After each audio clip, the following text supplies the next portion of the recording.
According to NDTV education वो कहते हैं इंडिया में 42% से भी ज़्यादा स्टूडेंट्स हिंदी मीडियम से पास आउट होकर निकलते हैं। 26% ही स्टूडेंट्स इंग्लिश मीडियम स्कूल से पास आउट होकर निकलते हैं। बाकी अदर बंगाली, पंजाबी, मराठी, गुजराती ऐसे स्कूल से पास आउट होकर निकलते हैं।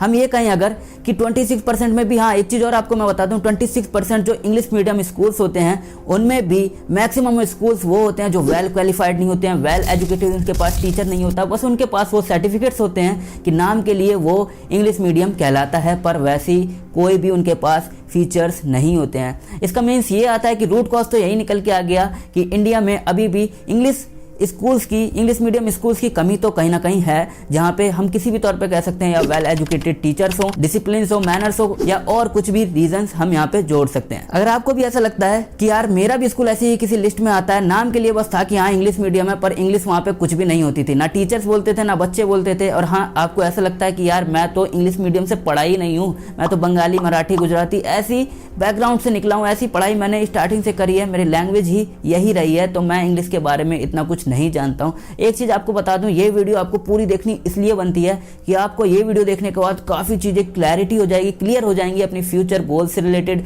करियर से रिलेटेड, और भी काफी चीजें जो आज के टाइम पे यूट्यूब पे कोई नहीं बताता है, इसलिए वीडियो को एंड तक जरूर देखना। The point is that why change something that works? English evidently works. It's attractive to young people. It's a language which we in India have distinguished ourselves in. Scientific training is done in English. Engineering training is done largely in English. Medical training is done. Without work, from where I will to get the food? Food is necessary.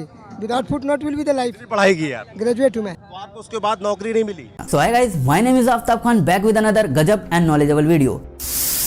English is power, English is growth, English is opportunity, English for interviews, success, English is career। ऐसा ही आपको maximum YouTube में बताया जाता है, शायद में भी नहीं बताया जाता है, वो आपको कुछ और बताते हैं, पर आप कुछ और समझ लेते हो उस चीज़ को जो आपको ये चीज़ें बताया जाता है कि यार हम इंग्लिश कैसे सीख सकते हैं, या फिर कहीं ना कहीं हम कहीं जाते हैं तो हमें ये लगता है कि इंग्लिश ही सबसे बड़ा फॉल्ट है हमारे लिए, हमारी करियर के लिए, फ्यूचर के लिए। आपको बता दूं, कई बंदे ऐसा सोचते हैं कि इंग्लिश ही डिफाइन करता है, अगर आप इंग्लिश अच्छी बोलते हो तो वही डिफाइन करता है कि आप एक वेल मेंटेन कम्युनिकेशन स्किल्स वाले बंदे हो, आपके पास एक नॉलेज है, आप एक प्रॉपर नॉलेजेबल बंदे कहलाओगे, भले से आपको अपनी फील्ड का नॉलेज हो या ना हो। आपने इंग्लिश बोल दी, इट मींस आपके पास नॉलेज तो बढ़िया होगी। अगर आपने कहीं इंग्लिश बोल दी या आपके सामने वाले ने इंग्लिश बोल दी, वो आपको स्टेटस बता देगा कि हाँ ये बंदा इस स्टेटस से बिलोंग करता है, इसकी एनवायरनमेंट ऐसा रहा होगा, ऐसी चीजें रही होंगी। वीडियो को पूरी डेप्थ में समझने से पहले आपको मैं एक वीडियो दिखाता हूँ, let's play it. Nikhil, Nitin, of course they are very dear friends. I speak to them quite a few times. I find them exceptional people. यार कोई भी अगर 1250 करोड़ का प्रॉफिट कमा रहा है, मतलब मेरे को नहीं फ़र्क पड़ता उसने कुछ भी पढ़ाई लिखी की है नहीं है। लाइक भाई तू 1250 करोड़ पे साल का कमाता है, मतलब hats off to you, right. And ऊपर से पढ़ाई लिखाई नहीं करी तो मतलब और भी अच्छा है, राइट। लाइक टाइम वेस्ट भी नहीं किया।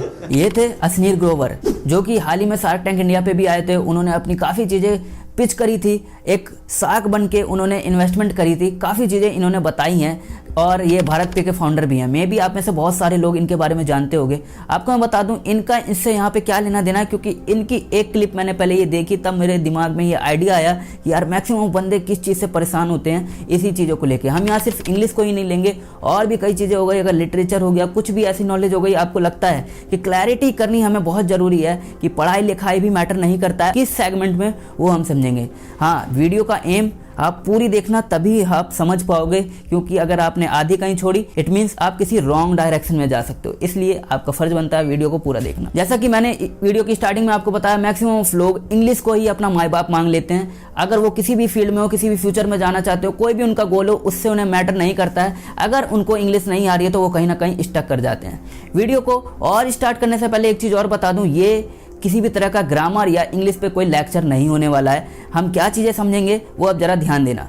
मैक्सिमम उसको ये समझते हैं कि अगर आपको इंग्लिश आती है इट मीन्स आपकी कम्युनिकेशन स्किल्स बेहतरीन है, आपकी कम्युनिकेशन स्किल्स बेहतरीन है, इट मीन्स आप किसी भी फील्ड में जाना चाहते हो तो आप वहाँ पे सक्सेस हो जाओगे। इस वीडियो का कोई भी एम या सेंस बिल्कुल भी ऐसा नहीं है कि जो फिगर आउट करे कि इंग्लिश की लाइफ में कोई भी इंपॉर्टेंस नहीं है, या फिर आपको इंग्लिश आती है बहुत अच्छी बात है, और अगर आपको नहीं आती और आप सीखना चाहते हो वो भी बहुत अच्छी बात है और आपको जरूर से सीखना चाहिए। जो लाइफ में इंग्लिश से परेशान हो चुके हैं, उनकी एज बढ़ती चली जा रही है और कहीं ना कहीं वो कुछ कर सकते हैं पर नहीं करते हैं, सिर्फ ये सोच के कि यार मुझे इंग्लिश नहीं आती है। क्या पता वो कुछ बड़ा कुछ कर सकते हैं, कुछ बड़ा अचीव कर सकते हैं, उनके पास उस फील्ड से रिलेटेड नॉलेज भी हो। क्या पता वो जिस इंटरव्यू में जाना चाहते हैं उस डर से नहीं जाते हैं कि यार मुझे इंग्लिश नहीं आती, अभी जाऊंगा तो बेइज्जती हो जाएगी। सबसे पहले हमें ये समझने की जरूरत है, English is just only a language. English सिर्फ और सिर्फ एक लैंग्वेज है। मैंने अपनी प्रीवियस वीडियोस में भी आपको बताया कि कम्युनिकेशन स्किल्स मैटर करता है। यहाँ पे मैं अपनी एक और लाइन पुट करना चाहूंगा जो मैं मानता हूं, अपनी एक्सपीरियंस से ये चीजें बता रहा हूं। English is nothing comparison to communication skills.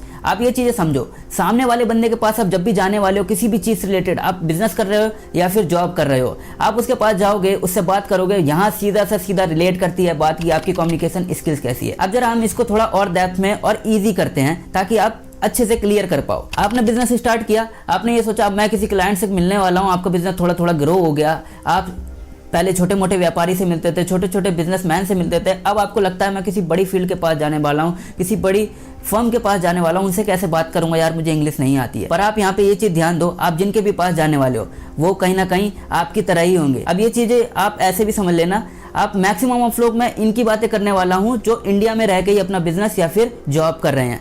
आप किसी अमेरिका में या लंदन में किसी अंग्रेज को फोन नहीं लगाने वाले हो कि आप वहाँ टेंशन ले रहे हो। आप जहाँ जाओगे वो दिल्ली, मुंबई, पंजाब या कलकत्ता ऐसा ही होगा। इट मीन्स वो बंदा भी हमारी तरह ही पिक्चर देखता होगा, हमारी तरह ही सॉन्ग सुनता होगा, केसरिया तेरा रंग है पिया।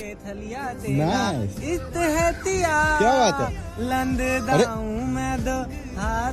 अरे ऐसा कुछ सुनता होगा। इट मीन्स वहाँ पे उसे हिंदी अच्छे से आती है। अगर वो आपके सामने 4 लाइन इंग्लिश बोल दे रहा है तो वहाँ घबराओ मत, वहाँ पे अपनी बात रखो। यहाँ पे मैं कह सकता हूँ मे बी ये थियोरिटिकल बात है पर मैंने इसको प्रैक्टिकली ही करके देखा है, एनालिटिक्स निकाल के देखे कि हाँ मैक्सिमम मेरे साथ ऐसा ही हुआ है। क्योंकि मैं भी स्टार्टिंग में ऐसा सोचता था जब भी कभी अपने क्लाइंट्स के पास जाता था, क्योंकि मैंने भी एक टाइम पे बिजनेस और जॉब दोनों सब चीज करी हुई है, तो मैंने आपको सारी चीजें प्रीवियस वीडियोज में बताया हुआ है, एक बार चेकआउट करना। इट मीन्स मैं अपने कह सकता हूँ कि अपने प्रैक्टिकल एक्सपीरियंस से आपको बता रहा हूँ। जब भी मैं उन सामने वाले बंदों के पास जाता था, जब भी बड़े बड़े लोगों के पास जाने लगा था, तब मैं ये सोचता था यार कहीं वो बंदा मेरे आगे इंग्लिश ना बोलने लगे, मैं नहीं बोल पाता हूँ, या फिर मैं बोल तो लेता हूँ पर मैं उन बड़े लोगों के आगे कहीं मैं फ्लुएंट ना बोल पाऊँ या रुक जाऊँ या कहीं सोच में ना पड़ जाऊँ, तो वहाँ थोड़ा इंप्रेशन हमारा गिर जाएगा। पर जब मैंने धीरे धीरे ये देखा कि यार जिनके पास मैं जा रहा हूँ वो भी दिल्ली, मुंबई, कलकत्ता ऐसे से ही बिलोंग कर रहा है, वो भी बंदा हिंदी जानता है, तो मैं वहाँ जाके डायरेक्टली हिंदी में ही बात करता हूँ। मेरे को उससे लेना देना नहीं है कि मुझे इंग्लिश आती है नहीं। और वहाँ पे सिर्फ और सिर्फ मेरा रोल प्ले करता था मेरी कम्युनिकेशन स्किल्स। और मेन चीज़, और आपको मैं कुछ की पॉइंट्स देता हूँ, उस चीज़ को समझना, उस की पॉइंट्स को समराइज़ कर लेना कि आपके पास ये चीज़ें हैं, तब आप बिंदास होके जाओ। इंटरव्यू में जा रहे हो या जॉब के लिए जा रहे हो, बिजनेस के लिए जा रहे हो, क्लाइंट के पास जा रहे हो, ये की पॉइंट्स को नोट डाउन कर लो और इन चीज़ों को ध्यान में रख के चले जाओ, बिंदास आपका काम बन जाएगा। आप किसी से भी मिलने वाले हो, किसी से भी काम के सिलसिले में जाने वाले हो, वो आपके पास कुछ की पॉइंट जो देखने वाला है, पहला वो देखेगा कि आपके पास ट्रांसपेरेंसी है, इंगेजमेंट है, क्या आपके पास टीम वर्क है, क्या आपके पास प्रॉब्लम सॉल्विंग माइंडसेट है, कि आपके पास कोई इश्यूज आए, कोई प्रॉब्लम आए तो वो आप सॉल्व कर पाओ, क्या आप उनके साथ एक बेहतरीन रिलेशनशिप बना पाओगे, लॉन्ग टर्म विजन रख के उनके साथ काम कर पाओगे, and the last point is क्या आप उनके लिए प्रॉफिटेबल हो। मैं यहाँ सिर्फ प्रॉफिटेबल इस चीज़ में नहीं कहूँगा कि हाँ सिर्फ आप उनको पैसा दे पाओगे या नहीं, उनका पैसा बड़ा कर पाओगे या नहीं, कहीं ना कहीं आप उनके लिए किस तरह प्रॉफिटेबल होने वाले हो। क्या आप उनको कोई नॉलेज देने वाले हो, कोई एसेट उनका बढ़ाने वाले हो, कोई बिजनेस में ग्रो करने वाले हो, कहीं उनके बिजनेस में जॉब करने वाले हो, तो कहीं ना कहीं उनके लिए प्रॉफिटेबल आप हो या नहीं, बस उनको इस चीज़ से मतलब है, इन की पॉइंट से मतलब है, आपकी इंग्लिश से कोई लेना देना नहीं है। इट मीन्स हमें यहाँ ये समझ में आ गया कि सामने वाले को लैंग्वेज से कोई मतलब नहीं है, उसको इन की पॉइंट से मतलब है। अब हाँ एक चीज़ और बता दूं, आप अगर किसी पर्टिकुलर फील्ड में ही जाने वाले हो या किसी कॉलिंग में या किसी भी चीज़ में, वो आप खुद समझदार हो कि यहाँ मेरे को इंग्लिश रिक्वायरमेंट है और मुझे सीखनी ही है।